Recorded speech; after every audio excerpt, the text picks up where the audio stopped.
This video is going to talk about the DOT forms that we require to be filled out weekly, monthly, and routinely for all drivers who have been approved as DOT drivers. There is an entire 15-minute video that talks specifically about a new driver's driver qualification file. It's a 27-page file that all new drivers must fill out before they're allowed to drive for us. So I won't get too much into that, and we'll just let that video speak for itself. The basics for forms, there are two that every single driver must be comfortable with the concept of filling out.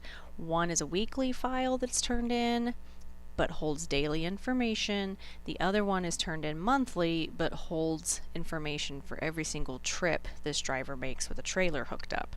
So the first one is the driver's hours log. And the second one is the daily vehicle inspection report. Let's talk about the driver's log first. So the driver's hours log is almost self-explanatory, but basically what it is saying here are the times and the dates for the previous 7 days, and we consider that to be Sunday through Saturday, that I have worked at Sunrise and I have worked at other jobs. Please bear in mind, when showing this to a new driver, if you are watching this for yourself, on your driver's qualification file, you said via oath and affirmation that you do not intend to have a second job, or you will have a second job.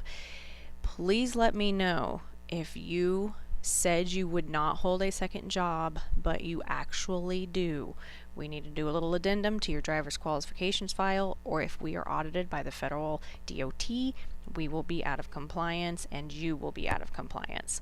So just bear that in mind when you're filling out these forms. We do have to know about any time spent at another paid job, but we also need to know about Sunrise. So what does this form have on it?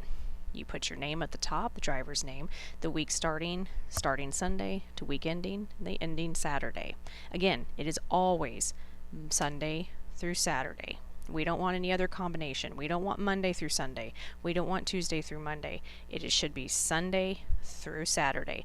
So what does that mean? The first column, or the first line, is always blank. Most of us aren't working on Saturdays, so that one's going to be blank with no hours. Then you start Monday, Tuesday, Wednesday, Thursday, Friday, Saturday, and then again a blank on a Sunday. The dates go right here. You can use this column over here to indicate if you're taking vacation time using a floating holiday. We were off for any particular reason. That's what this column is for. You still put the date, but you say why you don't have any hours worked. You come in here and you say, I clocked in at 7, I clocked out at noon, I clocked back in at 1, I clocked out at 5. That totals up to 9 hours. All the way down. So even if when you clock in and out on Tanda, you're clocking in at 7:01, that's what needs to be here. It's a common misconception that we can just pencil whip this and put 7 to 5 every single day with an hour lunch. However, the gotcha is the federal government will require me to provide these, which the driver should have been holding on to, and he turns in to me every single week. I'll have to pull this. It'll then be compared to our payroll records. So this is not a pencil whip situation. That is not put whatever I can to make sure I'm not breaking the rules, but I actually get paid something else. It is auditable. So fancy word, CYA, okay? Put what your actual hours are. So that's what you do. You total up your hours down here. You say a total hours for the week of 45 or however many it was. You sign and you send this in to Sally for filing every single Monday, and you're sending her the previous week's Saturday through Sunday. These are required to be held on to for 6 months. Now we hold on to 6 months worth here in Wichita, so you don't have to as a driver. You do, however, have to have the previous 7 days worth physically on your person or in your truck if you get pulled over hauling a trailer. So what does that mean at the store level? You have a binder in each truck, and every truck has everyone's DOT hours log in it from the previous week plus the current. So there's 2 in there for every driver. If you don't drive someone else's truck at L ever, you don't need to put yours in there, but just bear in mind, you hop in that truck and you hook up to a trailer, you will need to have it. So you send them into Wichita every single Monday. You put the old one out in your truck along with your new one. You replace the old one the following week. The one that you just had becomes the old one. It just repeats every single week. So that is the driver's hours log. You just print this out. You keep copies of it. You can run off the scanner. Bear in mind, your total number of hours, whether only at Sunrise or other jobs, cannot under any circumstance be more than 60 hours per week. Non-CDL drivers cannot work more than 14 hours a day at all jobs, and they must have 10 hours between shifts. CDL drivers can work no more than 12 at all jobs. They also must have 10 hours between shifts. Lunches are no longer considered a break in a shift. So it's very important that you understand you cannot work from 7 to 9 o'clock at night, all that accumulation of 2 or 3 jobs, without being out of compliance for hours of service, because you won't have had a 10-hour break between shifts. Very important distinction to make and can confuse. We've got a little example over here of how this person filled theirs out. They've got 15 hours, 9 hours, 9 hours and 50 minutes. They've got 15, 35 here. So right off of the bat, we've got a little bit of an issue, because at this point they're already heading over, and you come down here and now they're officially over. So not only are they in violation, if they were to get pulled over, we are in violation. The fine on the driver is unpleasant. The fine on the company is even more unpleasant.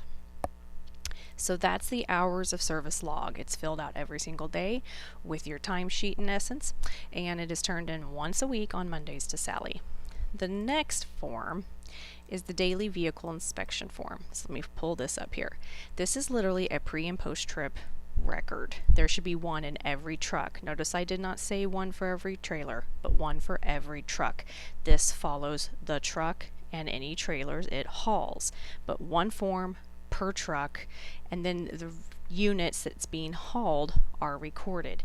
So on day 1, I use 372 to haul 196, truck number 372, trailer number 196. I go through and I look for anything that's amiss. If something's wrong, I check it. I get it fixed before I head out on my trip. I come back from my trip, I check that I have done a post inspection and everything was still looking good. Note, the check marks do not indicate everything is okay. We don't want to see 30 check marks. That means there was something wrong 30 times. Okay? We are looking for check marks to indicate something was amiss, and then you're signing over here that you've taken care of the problem and you safely hauled that trailer. That could mean unit number 372 has 10 different trailer numbers over here and various check marks throughout the thing, but we will see from your record of service that you've had service done that you have been getting these issues fixed and that you certified you fixed them. So pre-trip check mark right there that you took your pre-trip inspection, you looked at the brakes, parking brake, steering mechanisms, the lights, the tires, the horns, the wipers, the mirror, coupling devices, wheels and rims, emergency equipment. And then over here on the trailer, you looked at its brakes, its couplings, its hitch, so on and so forth. Then when you came back, you inspected it one more time to make sure you didn't break a light with a rock or have a flat tire, so on and so forth. But you can have that truck for 31 days hauling different trailers. Just know, if you haul more than one trailer in a day, you can come over here and change the date. So like, let's say on the 9th, I hauled 2 trailers. I can come over here and cross out 10 and put 9 and put the 2 different trailer numbers. 100% acceptable. Just bear in mind, if you drive a trailer on the 10th, you'll have to do the same thing on the 11th. Cross it out and put 10. If you need to add, you can add down here on the bottom or flip the page over. Okay, so this is turned in once a month on the 1st of the month. You're turning in the previous month's report. So this is kept in every truck, one per truck. It's recorded on by whoever drove that truck and whoever hauled those trailers. So this does not follow the driver, it follows the truck. Okay, you do not need a separate one for every trailer. Again, it's following the trucks, not the trailers. Okay, so to summarize all of that stuff, you've got the weekly driver's hours log, so it's recording daily all of the hours worked, but it's turned in the following Monday for the previous week, right? The second one is the daily vehicle inspection report that's filled out daily but sent in once a month on the 1st. Both of them go to Sally when they're turned in. This last one, like I said, is used pretty infrequently, but it is used to record when we provide our own maintenance. This is a mechanic's repair log or repair sheet.